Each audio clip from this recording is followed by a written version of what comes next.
Sweethearts and Heroes is? Sweethearts and Heroes, Jay, is an organization that my partner here, Tom, and I created about 10 years ago.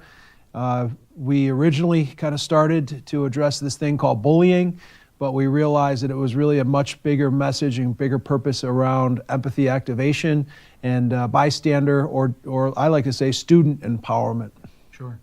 So when you were coming up with Sweethearts and Heroes, tell me the first thing that you did that you knew, okay, we're going to do this. Great little discussion here.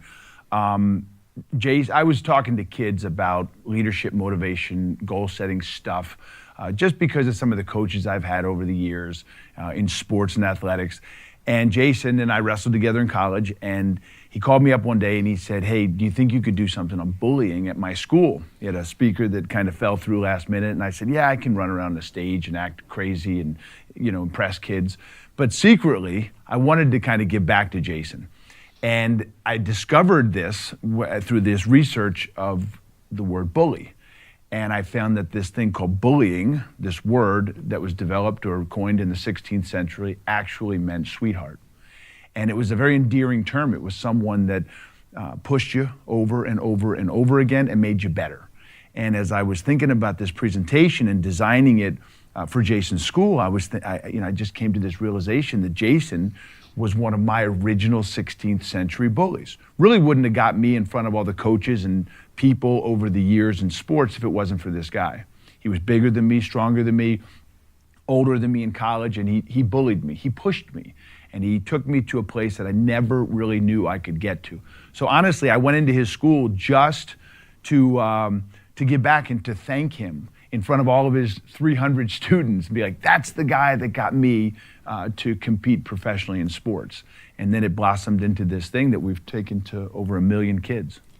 Yeah, by definition, a sweetheart is a carrier of hope. That 16th century bully carries hope for others. And then by definition, a hero is someone who's willing to take action when other people won't. So we really identify the greatest need to address issues like bullying, as well as some other ones around hopelessness and self-harm and anxiety and depression, is really creating more sweethearts and heroes. And I think that out of this initial development of Sweethearts and Heroes, Jason has been an educator for over 20 years. And he's had a pretty tough road, to say the least. He's dealt with some pretty crazy things, and some kids that have made some unthinkable decisions. And I think out of the development of this message, we've just realized, or he realized, that the kids that have made these unthinkable decisions just didn't have enough sweethearts and heroes in their lives. So you talk about sweethearts in someone's life, and Jason was your sweetheart or your bully that pushed you to be a better person. Jason, do you have a sweetheart, or do I have one? Does everyone have one? I think that's really what's quite neat about the whole concept of a 16th century bully. I think everyone has a bully story. So we kind of confound people when we talk about bully stories, and people think of that negative story that exists from when they were a child, or maybe a sibling, or someone in their family dealt with a bully, but then we quickly reframe it as a 16th century bully, a sweetheart. And I think, of course, just about every human being on the planet has that common denominator of having a 16th century bully that helped them do things they didn't know they could do. And many of us have more than one.